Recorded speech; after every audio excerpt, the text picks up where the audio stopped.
Hi, I'm Jen, and I'm a shopping specialist here at Google. So I work with large retailers to help them improve their marketing performance with Google products. One of the things that I love about my role is that it's really quantifiable and measurable. The products that I actually bring to market, I can see how they transform retailers' businesses and how it helps them drive more revenue for their company and meet their bottom line. So I was recruited from Howard University, which is a historically Black university, which is really cool because at the time there was not as much diversity, I would say, within the tech and e-com industry specifically. So when I think about DEI in the space of e-com, I really think about how we're connecting to our customers. We have to remember that we're representing and we're trying to reach a diverse customer pool. So our teams also have to be diverse. So I would think that we want to shape our teams, our community, our culture to be as open as possible to reflect society.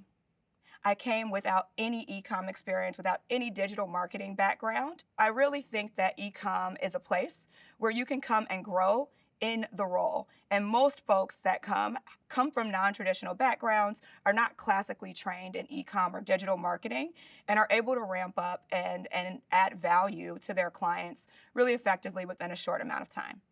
So when I think about diversity, equity, and inclusion, I really like to put it in the context of people.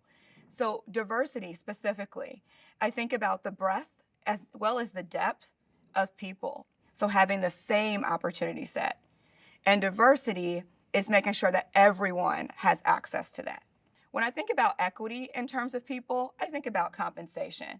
We all want to make sure that we're being paid at a similar rate for the skill set that we're bringing to the table. And when I think about inclusion, I really think about belonging.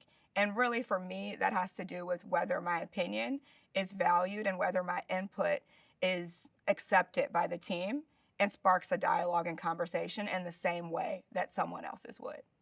If we think about society and we think about kind of sometimes how folks are just trying to check the box, sure, we can have kind of a diverse environment around us, but if everyone is not being compensated fairly, or if people don't really feel like they belong and they're coming from different backgrounds, it's not really making a dent and really not really contributing to the overall goal, which is, again, to be representative of society. It's important that we have all three because we can have a diverse room, but that doesn't mean that everyone has an equal voice. The way I make sure folks who may not look like me or talk like me or act like me are heard is sometimes I just like to take a step back and listen. We often can fill up a room with our thoughts and you miss the input from some of our more quiet or reserved teammates. So sometimes I just like to take a step back, take inventory of the room, and take a couple of meetings to just listen. And that allows other folks to kind of have more room to voice their opinion and to provide their input.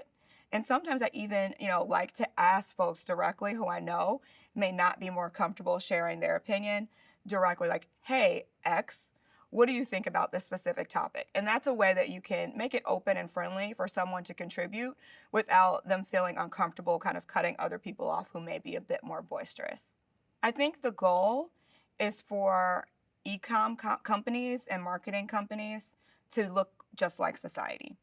That is the ultimate goal. But the way that we can do that is through action. So rather than using words and saying what we believe we stand for, the way that you can demonstrate that you believe in it is through actions and through creating that change that you want to see.